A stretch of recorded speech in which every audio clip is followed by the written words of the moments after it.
E aqui no Orla TV, o assunto é política e a corrida ao Senado. Estamos recebendo, com muito prazer, o candidato ao Senado pelo PSDB, José Serra, que dispensa comentários, uma figura que já prestou inúmeros serviços ao país. Lembrando que todos os demais candidatos estão convidados a participar também do programa. José Serra, grande prazer recebê-lo. O prazer é meu, Edson. Eu estava, inclusive, curioso de conhecer de perto essa empresa que tem um papel jornalístico na área da Baixada incrível. Eu acho que não há nenhum lugar do Brasil que tenha uma empresa dessa natureza. Muito obrigado, José Serra. Nós fizemos recentemente, o Jornal da Orla encomendou para a unidade de pesquisa, uma empresa de São Paulo que realiza pesquisa de intenção de voto na cidade de Santos, e para o Senado, José Serra aparece bem à frente com 33,1% das intenções de voto dos santistas, seguido por Eduardo Suplicy com 23,2% e o Kassab com 5,1%. Ô Serra, você está muito bem em Santos, quase 10 pontos à frente do Suplicy. A que você atribui isso? Bom, em primeiro lugar, a minha administração no governo do Estado e ao longo da minha vida, as coisas que eu fiz, inclusive na área da saúde. Segundo, a proximidade efetiva que eu tenho com Santos. A minha família era uma família pobre. A única cidade que eu conheci, fora a capital de São Paulo, até 17 anos, foi Santos. Eu me sinto em casa aqui. Vou te dizer mais. Santos é a única cidade onde eu poderia viver fora São Paulo. Onde eu viveria com agrado, digamos. Mas eu ia até comprar um apartamento aqui, que estava barato numa certa época. Aí veio o negócio de petróleo, isso aqui, todos os preços foram para cima. Meu sonho era morar em frente ao mar, né? Mas infelizmente já encareceu demais. José Serra, quais são as suas propostas para o Senado? Olha, eu vou me concentrar em alguns pontos extremamente importantes. Saúde, drogas, sistema político, segurança. Mas tem um que eu queria te falar, porque interessa muito aqui para a Baixada, que é acabar com o terreno da Marinha. Esse é um problema que é uma coisa que vem, realmente milhares de pessoas aqui. Estava conversando com o Márcio França e depois com o Papa sobre isso, porque eles estão comigo, me acompanhando. Isso vem das capitanias hereditárias. A lei que tem é de meados da primeira metade do século XIX, 1832, uma coisa assim. É ridículo. Está na Constituição. A única palavra estrangeira que tem na Constituição brasileira é anfiteuse, que é francesa, não tinha tradução. E, na verdade, isso era uma contribuição para a Marinha e para a família real. É uma coisa incrível. Foi ficando, e o fato é que todo mundo que mora perto da praia tem que pagar. Não precisa nem estar na praia. Paga, é razoável que se paga, mas não é só isso, é a amolação também. Né? Você tem um bem, um imóvel, você tem que registrar no patrimônio da União. É uma coisa incrível. E fica aí amolando. Eu vou, como eu na Constituinte fui relator do capítulo tributário e de outros de questões econômicas, eu vou me meter nesse assunto. E como é que seria a sua atuação? Como é que faz? É projeto de lei? Como é que é? Um projeto de emenda constitucional, tem que ser. Porque está na Constituição. A nossa Constituição é muito prolixa, muito detalhada. Eu me lembro, na época, eu não conhecia nada do assunto. Foi a deputada Sandra Cavalcante, do Rio de Janeiro, que batalhou por isso. Eu achava que era dinheiro para a Marinha. Mas nem para a Marinha vai. Tá certo? Porque podia ir para a Marinha e você diminui o que o governo gasta. Não, vai para os cofres da União. É uma coisa louca. Eu aposto, inclusive, como deve dar prejuízo. Você arrecada uns 200 milhões no Brasil, mas para arrecadar isso, você imagina quanto custa. E inferniza a vida de quem tem... E amola a paciência. Se você olhar do ponto de vista social, o custo é muito maior que 200 milhões. O tempo que você perde, o tempo que o outro perde, a burocracia, a falta de flexibilidade para comprar e vender imóveis e tudo mais. Eu vou me concentrar nisso e vou te dizer, essa é uma coisa que dá para ganhar. Porque é tão sensato, entende? E não depende de partido, de nada. Mas por que entra governo, sai governo e não resolvem essa Porque questão? Ninguém toma iniciativa. Faltou vontade política, então? Falta vontade política e precisa também ter peso por trás. Modéstia à parte, no Senado eu vou ter peso, porque eu fui deputado numa outra época, fui o que mais aprovou emendas na Constituição e fui o que mais aprovou projeto de lei de autoria. 15% dos projetos de lei que viraram lei por iniciativa parlamentar foram meus, nos 8 anos de deputado. O pessoal me vê mais agora como executivo, mas, na verdade, minha experiência legislativa foi muito grande. Então, eu sei como atuar no Congresso. Conheço os dois lados, né? O executivo e o legislativo. Segundo, porque como eu tenho um nome nacional, então o discurso que eu fizer vai ter um eco no Brasil. E uma questão como essa, eu garanto para você que vai ter uma repercussão grande eu levantando. Tem que trabalhar bem tecnicamente, ver o que tem que fazer, e eu te dou até o furo quando tiver o projeto, te mando aqui. Ok, Serra, seria muito bom se você conseguisse isso. Olha, ia resolver a vida de muita gente na Baixada E a Santista. amolação é uma coisa irritante. Quando você paga um negócio que você sabe que é indispensável, o governo precisa ter educação, saúde, etc., você digere mais. Mas quando é para nada, você percebe? Você está sendo sacrificado para nada, não tem propósito nenhum. Não faz sentido. E quais são as outras prioridades para o Senado na área, por exemplo, de segurança, Serra? Olha, segurança ou drogas, para mim, é uma coisa é a face da outra, né? É o outro lado da moeda. A principal causa dos problemas de segurança, homicídios no Brasil, é a droga. Eu tenho duas medidas para propor como parlamentar. Se eu estivesse no governo, faria outras coisas, mas como parlamentar, no Senado, eu vou fazer um projeto de lei que proíbe o Brasil de ter cooperação com países que facilitam o contrabando da cocaína para o Brasil. Caso típico da Bolívia, mas tem outros também. Ou seja, em vez de... Não tem mais empréstimo do BNDES, frouxidão para os preços do gás, tá certo? Enquanto não combater o contrabando. Porque o governo boliviano é cúmplice desse contrabando. Essa é a verdade. 60%, 70% da cocaína do Brasil vem da Bolívia. Mas não estou fixado na Bolívia. É uma tese que vale para tudo. Vale para o Paraguai, vale para todos os países vizinhos. Ou mesmo que forem distantes, se estiverem fazendo contrabando. Essa questão visa a conter a oferta da droga. Mas nós temos que atacar também a demanda. Você sabe que o Brasil é o primeiro consumidor de crack do mundo e o segundo de cocaína. Em 30 anos, o preço da cocaína baixou 50 vezes. Aqui, exatamente pela entrada da Bolívia. É incrível isso. É um recorde mundial ingrato, né? Agora, você tem que atacar também o lado da demanda, ou seja, da vontade de experimentar drogas. E no Brasil não tem campanha educacional. Você lembra o que eu fiz com o cigarro? Nós proibimos a propaganda enganosa, obrigamos as fotos nos maços de cigarros e fizemos, inclusive, anúncio de televisão falando dos danos que o cigarro causa. Até pusemos imagem de gente conhecida, querida, que morreu porque fumava. Morreu antes do que devia. Por exemplo, o Tom Jobim. Ele não podia, sem fumar, Tom Jobim provavelmente estaria com a gente até agora. Então, isso com o cigarro deu certo. Quebrou a perna do consumo. Eu, quando fui governador, fiz a proibição também de fumar em lugar público, fechado. Foi uma ótima iniciativa. Bom para os fumantes e para os não fumantes. Sim, porque fumante fuma menos. E mais, mesmo que você for fumante, você fica num ambiente que quando você não está fumando, está porque o outro está fumando. É um absurdo. Passivo que faz mais mal ainda. E nós quebramos a perna do consumo de cigarro. Pois é, pasme, no caso da droga, não tem campanha educativa. Não tem. Parece que para o governo é ser de esquerda ter uma posição frouxa em relação à droga. Aliás, é uma coisa curiosa. Hoje, de esquerda é quem é a favor de droga, descriminalizar, tá certo? É curioso. São todas teses que não têm a ver com esquerda ou direita. Você vai na China, lá tem anúncios dizendo que quem traficar droga tem pena de morte. Eu não estou propondo fazer isso no Brasil. Sou contra a pena de morte. E a China é um país digamos, hoje em dia socialista. Ninguém vai dizer que é um governo de direita, né? Agora, então eu vou criar obrigatoriedade da campanha educativa.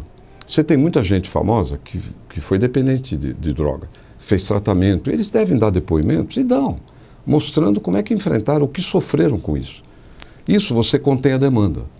Uma outra questão da saúde é a questão orçamentária. O governo federal, quando eu era ministro, em 2002 ainda, que estava saindo naquele ano, contribuía com 53% dos recursos da saúde, o resto para estados e municípios. Hoje, essa proporção baixou para 44%. Ou seja, o governo federal encolheu. Sabe quanto isso significa em dinheiro? 28 bilhões. E é o que está por trás dos problemas de saúde no Brasil, mais sérios agora. Porque está matando as entidades de saúde filantrópicas, Santas Casas e outros. Porque eles recebem do Ministério, é do SUS. Né? E um procedimento que custa 100 para uma Santa Casa, o governo está pagando 40. E qual é a alternativa para resolver essa questão? É uma emenda constitucional que recompõe a participação do Ministério em 5 anos. Não dá para fazer da noite para o dia. O buraco foi muito grande. Para tampar, tem que ser gradual. Então, vou fazer uma emenda nessa direção. Eu acho o seguinte, olha, quem quer que seja eleito presidente, não precisa aumentar gasto em nenhuma área. Nas áreas do governo, você com economia, com melhor gestão, etc., você consegue tocar, menos a saúde. A saúde precisa de mais dinheiro. Precisa também de melhora de gestão. Vou te dar um exemplo. Medicamento genérico, quando eu era ministro, demorava 5 meses para ser aprovado. Porque tem os testes, tudo. Hoje demora 30. Criam dificuldade para vender facilidade. Então tem que melhorar a gestão da saúde. Na medida em que eu seguro genéricos, tem menos genéricos nas farmácias, menos concorrência. Tá certo? E esse é um exemplo dos absurdos que se desenvolveram na área da saúde, que passou a ser objeto de loteamento político, sabe, de corrupção, voltou a se envolver em escândalos, coisa que a gente tinha feito uma limpeza. Outra proposta que eu vou fazer, não é especificamente para a saúde, é a da nota fiscal brasileira.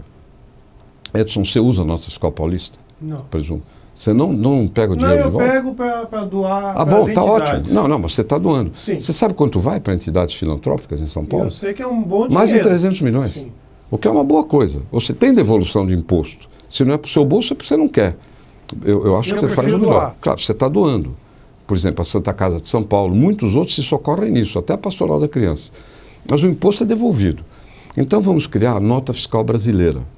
Ou seja, você vai ter de volta não apenas uma parte do imposto estadual, você vai ter também os impostos federais, IPI, PIS e COFINS, Imposto aos Produtos Industrializados, e o PIS e o COFINS.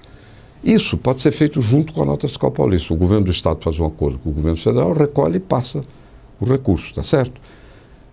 Isso dá para provar, porque inclusive não cai a receita, porque você diminui a sonegação. Você cria um sistema mais justo. Você reduz a carga tributária por indivíduo, mas em compensação combate a sonegação. Eu acho que é uma medida boa para o Brasil, é uma medida que vai dar certo. Enfim, poderia dar muitos outros exemplos, mas fico nesse aqui só para dar uma ideia do trabalho que eu pretendo desenvolver. Bom, Serra, e o que nós podemos esperar para o Brasil em termos do futuro governo? Porque já se fala, todos os economistas dizem que vai ser 2015 um ano de ajustes, que vai ser preciso reajustar a luz, que vai ser preciso reajustar a gasolina. Como fazer isso e sair dessa armadilha que o governo do PT enfiou o país? Com inflação em alta e crescimento quase zero. Crescimento quase zero, economia estagnada e um pessimismo tremendo. Os empresários não querem investir porque têm medo do futuro. Ao não investirem, o que acontece? Piora a situação atual, porque quando você investe, você compra bens, produtos de outras empresas, intermediários. Você paga salários, tá certo? Então criou um roda-moinho para baixo. Como saímos dessa armadilha? Eu acho que só o resultado da eleição, se não reeleger a Dilma, já melhora. Por incrível que pareça, aqui não vai nenhuma animosidade, nada. Não estou falando isso com paixão, com emoção. Estou falando com uma análise. Por quê? Porque vai eliminar uma incerteza, porque a Dilma cometeu muitos erros. Então, é difícil confiar nela para ela corrigir as coisas. Ela não vai ter o chamado crédito de confiança, que é muito importante. Quando eu fui prefeito de São Paulo, eu assumi a prefeitura, era a Marta Suplicy, a prefeita anterior. Deixou R$16 em caixa. O meu secretário tirou fotografia do documento. Nós conseguimos consertar. Por quê? Porque tinha credibilidade, tinha crédito de confiança, né? Adiamos pagamento de dívidas, renegociamos, fizemos muita coisa. O problema é que a Marta não conseguiria fazer, porque foi ela que fez aqueles túneis dos Jardins, que era um desastre em São Paulo. Então, a dívida disso, ela tinha que pagar. Eu não paguei, eu renegociei tudo. Agora, para o Brasil, por exemplo, refazer a questão do sistema elétrico, foi a Dilma que causou esse problema. Ela fez uma intervenção ruim na coisa e deu errado. Agora, outros problemas ela herdou do passado, mas ela era corresponsável, como a desindustrialização, que faz com que não tenha investimento na indústria. Tá certo? O produto chinês, hoje está se gerando emprego, o Brasil está gerando muito emprego no mundo, só que no Sudeste Asiático, na China ou no Paraguai, tá certo? Mas não aqui dentro, porque está substituindo produção doméstica. Essa é uma questão muito grave, é uma ironia que o Lula, tendo sido durante 10 anos operário, tenha presidido um governo que impulsionou a desindustrialização do Brasil, pela concorrência externa injusta, porque o real muito sobrevalorizado, quer dizer, as coisas em dólar custando barato, né? E o que significa que estimula a importação e dificulta a exportação. Mas mexe no câmbio, com a inflação em alta também é complicado nesse momento. É complicado, mas fez-se, o que eu estou dizendo, o erro do passado. Criou um problema complicado para agora, porque sobrevalorizou-se gratuitamente. Você percebe? Sim. Então fica um esquema difícil de fazer sem pisar no pé da inflação. Mas eu acho que, com confiança, aumenta a margem de chance para se fazer isso. Vou te dar um exemplo. Não só vai voltar investimento, algum volta. Elegeu um outro presidente, volta o investimento. Não em grande volume, mas volta. Segundo, a taxa de juros de longo prazo vai cair, porque as expectativas vão melhorar. Ela depende do sistema financeiro, o que também é um outro fator bom. Terceiro, tem o crédito de confiança. Quarto, se você souber fazer parcerias com a área privada, você alavanca o investimento público, do qual o Brasil é extremamente carente, que aumenta o custo da nossa produção. Você sabe que transportar papel do Rio para São Paulo é equivalente ao custo de trazer papel da China? A China está exportando papel para o Brasil agora. Não é incrível isso? Nós exportamos a celulose e eles exportam o papel. Olha que a celulose percorre o mundo e o papel percorre o mundo. Nós temos que baixar esse custo. Se você faz parceria boas com a área privada, você consegue. Vou te dar um exemplo de uma que eu fiz como governador, que foi em relação a um trecho leste do Rodoanel que tem muita importância para a Baixada, porque vai poder vir de Guarulhos direto para o litoral sem passar pela cidade. Você sabe que o trecho sul que eu fiz já facilitou muito, porque os caminhões que vêm do interior agora vão pelo Rodoanel para descer a serra. Não tem mais o negócio de antes que tinham que entrar na cidade, aumentando o custo. Para a Baixada foi uma coisa muito boa, como o leste também vai ser. O que eu fiz em relação ao leste? Nós fizemos concessão do sul, quando ficou pronto, o trecho do Rodoanel, e em seguida, mas na concessão dissemos, quem ganhar tem que fazer o trecho leste. E uma empresa ganhou e fez o trecho leste, que logo vai estar funcionando plenamente. Sabe quanto custou? 3 bilhões e 600 milhões. Não saiu um centavo do governo. Tudo investidor privado. Você tem, porque é uma parceria bem bolada, bem feita. Você imagina o que pode se fazer com isso na área federal? Com um pouco de inteligência, de competência, porque eu acho também que o PT inaugurou uma nova modalidade de governo no Brasil. O governo passa a ser um curso de graduação ou pós-graduação. Você entra no governo para aprender. Enquanto você aprende, vai fazendo coisa estragada. Tá certo? Você tem que ter gente boa. Esse é um defeito, aliás, da Dilma. Ela botou ministros que sabem menos do que ela sobre cada área. Eu acho que tem que ser o contrário. Eu sempre que nomeei gente para trabalhar comigo, nomeei gente que sabe mais. Está certo? Em cada área. Por isso eu consegui ser ministro da Saúde sem entender de medicina. Eu estudei engenharia e economia, sou professor de economia. Mas por que administrei? Porque eu realmente sei administrar, sei fazer política. Mas me cerquei de gente, os melhores em cada área. No governo de São Paulo fiz a mesma coisa. O secretário de Fazenda entendia mais de imposto do que eu. Tá certo? Você tem que cercar de gente melhor e não pior. Esse é um defeito da Dilma. Aliás, é um defeito na vida pública brasileira. Não é todo mundo que é assim, mas a grande maioria é. Nomeia subordinados que sabem menos que você sobre a área que eles estão cuidando. Não dá pé, né? Serra, vamos tocar agora uma questão que sacudiu o país, que é a corrupção, né? Esse escândalo da Petrobras, a maior empresa brasileira. Você, no passado, esteve com o processo de redemocratização do Brasil, esteve ao lado do Lula e de integrantes hoje da cúpula do PT, que tinham a bandeira da ética. Tinha. De repente, a gente viu que a bandeira da ética foi rasgada no governo do PT, que teve alguns avanços sociais importantes, como o Bolsa Família, que foi uma continuação do programa do PSDB, que era o Bolsa Escola. Na época do Fernando Henrique tinha várias bolsas, inclusive uma que eu criei no Ministério da Saúde, que era a Bolsa Alimentação.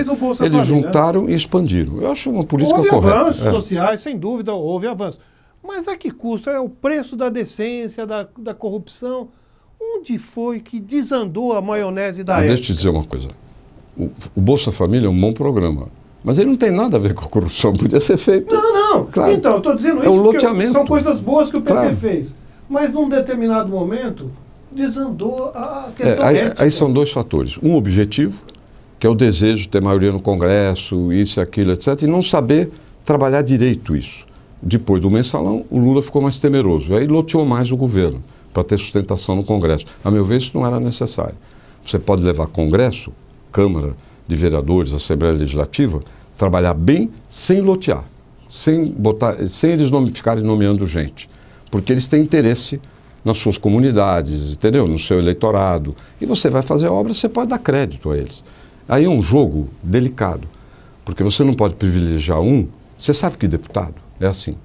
Ele quer levar coisas. Agora, o que mais o perturba não é não levar, é o vizinho levar.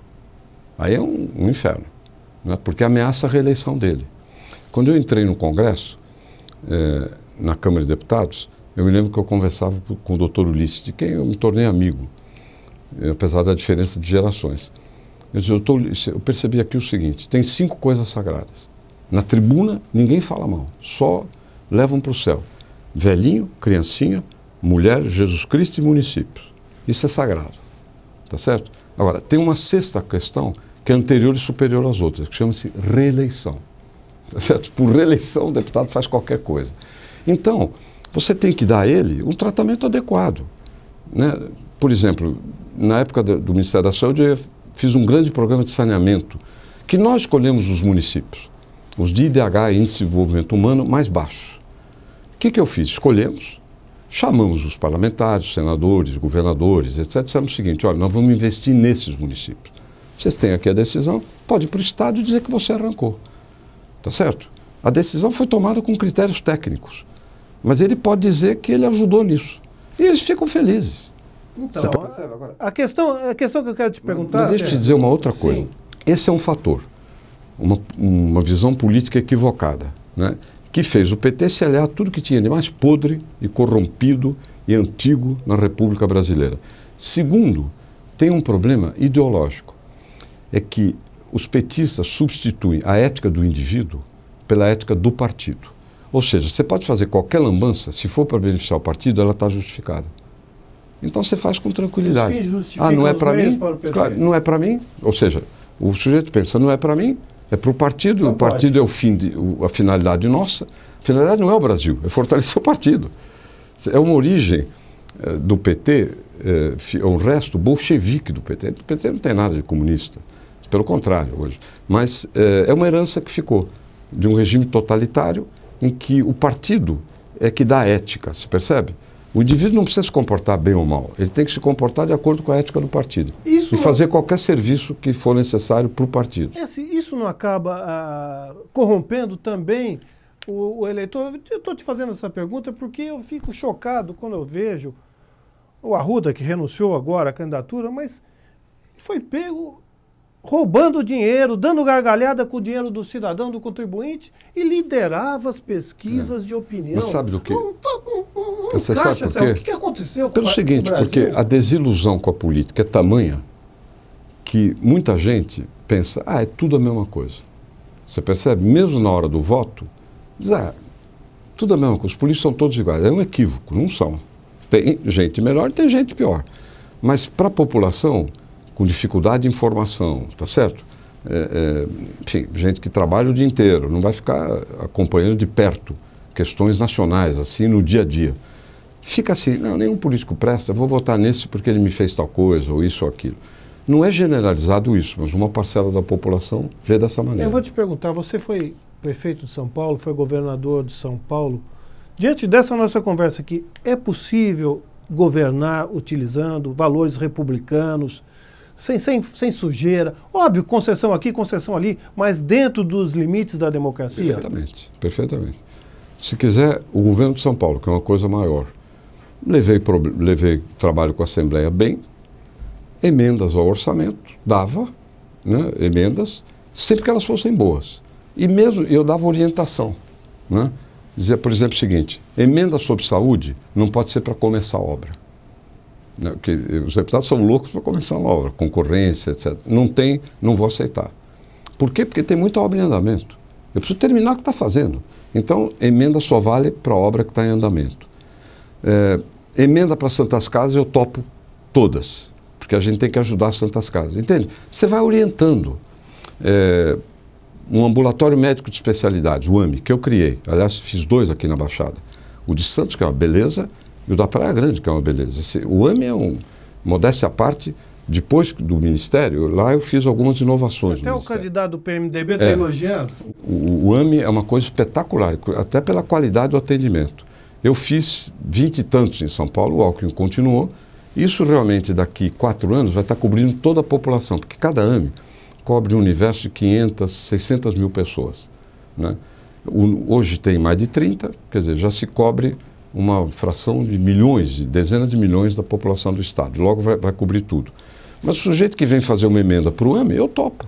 Eu vou fazer um AME na tua cidade. Faz a emenda para isso. Aí você vai lá e diz, o AME eu ajudei a trazer. Você percebe? Com isso ele fica satisfeito. Pode parecer ingênuo, mas é assim que se leva. Ou deveria ser assim. Eu não deixei nomear. Não está sendo eu assim não deixei hoje. nomear. Ninguém ficou nomeando. Olha, nós vendemos a nossa caixa para o Banco do Brasil. Continuou público. Mas eu vendi porque não tinha muito o que fazer com aquilo. Porque você tem banco público, ou você faz lambança, ou ele atua como um banco privado. Não sei se você entende. Por que o governo vai ter? Eu vendi, rendeu mais de 7 bilhões.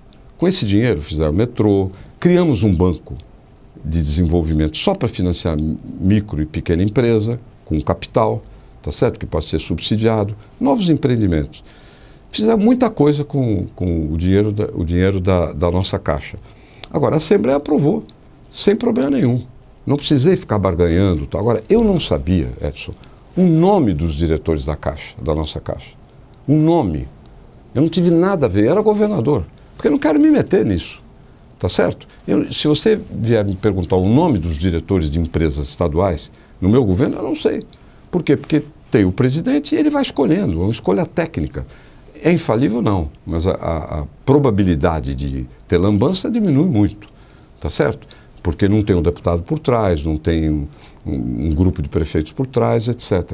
E aí você administra republicanamente, inclusive atendendo todos os partidos. Eu sempre fiz isso. O Alckmin também faz assim. Você atende todo mundo, né? Não diferencia por partido, porque o interesse público está acima dos partidos. Você não vai criar problema para um prefeito só porque ele é da oposição, porque você está prejudicando os moradores do município dele. Então, essa receita, a meu ver, pode se reproduzir em escala nacional. Acho perfeitamente possível. Não é, agora, é um grande desafio, precisa ter coragem, correr riscos. Mas na vida pública... Mas viver é correr riscos. Na vida pública você precisa entender, saber quais são os problemas, saber qual é a solução, inovar e ter coragem. A coragem é talvez o ingrediente mais importante. Não é coragem para fazer uma loucura, coragem para enfrentar interesses. Eu fiz isso no caso dos genéricos, eu fiz isso no caso dos medicamentos da AIDS, com patentes, eu fiz isso no caso do cigarro, que a indústria de cigarro é uma potência, e muitas agências de publicidade em volta. Eu fiz isso até certo ponto com planos de saúde, né? Ou seja, é enfrentar interesse em nome da população. E aí você faz com tranquilidade. Tá certo? Por quê? Porque você sabe que você está do lado das pessoas e está no caminho correto. E no Brasil, por incrível que pareça, falta isso. O PT não tem coragem no governo. O primeiro impulso é se compor com Deus e todo mundo. Tudo é prioritário. Para manter o poder. Tudo é prioritário. O que acontece? Nada é prioritário. Não tem prioridade. Outra pergunta, Serra. É possível, com a sua experiência de quem já foi governador, já foi prefeito de São Paulo, maior cidade do país, não é? É possível essas maracutaias todas que aconteceram com Mensalão, Petrobras, o chefe nunca saber de nada? Olha, tem que ser muito distraído, né? Tem que ser tonto, né? Tem que ser tonto. Eu não vou dizer para você que o Lula embolsava dinheiro do Mensalão ou a Dilma do petróleo. Saber da coisa. Agora, saber, devia saber, né? Desconfiar, você concorda? Porque algo não está andando direito. Segundo, ficar nomeando gente porque os partidos pediram, eu garanto para você, se eu tivesse sido presidente, não faria isso. Você pode até errar na sua nomeação, quando é você que faz. Mas aí a responsabilidade é sua. Agora, quando é de um partido, o sujeito obedece ao partido. E eu não sei se você reparou, essa coisa do escândalo da Petrobras, é complexo. O esquema de corrupção devia ter um software para isso. Você concorda? Porque 40, 50 pessoas... Imagina quem decidia isso, quem planejava. Você percebe? É um crime de alta qualidade. Assim, como crime, né? É uma coisa realmente impressionante. Supera a máfia. Uma coisa dessa, se desenvolver sem você saber, tá certo? Ou você está sendo leniente ou é muito distraído, né? Vamos acreditar que seja muito distraído. Agora, Serra, diz para o nosso telespectador que está aqui à véspera da eleição, que vai decidir o seu voto, por que ele deve votar no José Serra para o Senado? Olha, eu não vou dizer porque deve, que fica uma coisa meio autoritária. Mas o que eu tenho feito é mostrar o que eu fiz e apresentar minhas propostas. Tá certo? Eu não mereço ser votado só pelo que eu fiz. Eu mereço ser votado também pelo que eu vou fazer. Isso é muito importante. Mas o que eu fiz dá uma espécie de certificado de qualidade para o que eu possa fazer no futuro. Aqui na Baixada, nós fizemos o Poupa Tempo, em Santos, que é uma beleza. Inclusive o Papa, que era o prefeito, conseguiu um lugar antigo, o imóvel que nós restauramos. E é super eficiente. Aqueles 2 anos que eu te falei. Encaminhei uma unidade da rede Luci Montoro, que é para reabilitação de pessoas com deficiência, que eu introduzi em São Paulo. Não há um programa semelhante. Nunca havia, nunca tinha havido. E o São Paulo foi pioneiro nisso. O VLT, nós é que começamos a tocar o VLT, né, que vai ser uma solução excelente para camadas trabalhadoras de toda a Baixada, né, vai encurtar o tempo de transporte, vai ser um fator de desenvolvimento. O programa de saneamento, o Onda Limpa, gastamos 1,5 bi, foi o maior programa que já teve no Brasil, num único projeto, que deve continuar. Enfim, muita coisa, tenho certeza que eu estou até deixando várias de lado, mas coisas que a população pode ver. Agora, para o futuro, eu esbocei aqui as propostas que eu estou te apresentando, né? É muito mais, poderia ficar aqui falando mais de 1 hora. Eu posso juntar o meu conhecimento do legislativo e o meu conhecimento do executivo, né? Você saber bem como é cada face da moeda te torna mais eficiente do lado que você estiver. Quando eu fui ministro, eu conheci o legislativo. Na saúde, eu aprovei 7 leis. Uma delas é emenda constitucional, com apoio de todo mundo, até da ultra-esquerda. Porque o projeto era correto e porque eles eram atendidos decentemente, não discriminava ninguém, tá certo? Então, cria um clima de boa vontade. Se você está com a razão, o sujeito já não vai ficar contra só por pinimba, por raivinha, etc. Então, no Senado agora, eu vou exercitar de novo meu trabalho no Legislativo pelo lado do Congresso. E o Senado tem uma importância especial também. Ele lida com as relações entre os estados, que a Câmara não faz isso. O Senado tem poder para isso. E São Paulo é um estado discriminado dentro da Federação Brasileira. Eu vou te dar 2 números, não quero prolongar muito, você vê que a tendência é fazê-lo. A União, o governo federal, arrecada em São Paulo 42% do que arrecada no Brasil inteiro. Sabia disso? E tem 20% da população. Cada paulista, o Câmara que está aí, o outro está de braço cruzado, aquele que está controlando, eles pagam 3 vezes mais impostos do que os equivalentes deles em Belo Horizonte ou no interior da Amazônia. O paulista médio paga 3 vezes mais do que o não paulista médio. Sabe quanto volta das despesas do governo federal? 10%. Você vai dizer, mas você vai corrigir isso da noite para o dia? Não. Mas vamos dar batalha. Impedir que piore, já é uma vantagem. Foram criados os royalties do petróleo, ou melhor, a ideia de que deviam ser distribuídos também para estados. Sabe quanto São Paulo ficou? 1%. Não é um absurdo? A maioria dos parlamentares, e o senador tirando o Luiz Nunes, não tem ideia disso.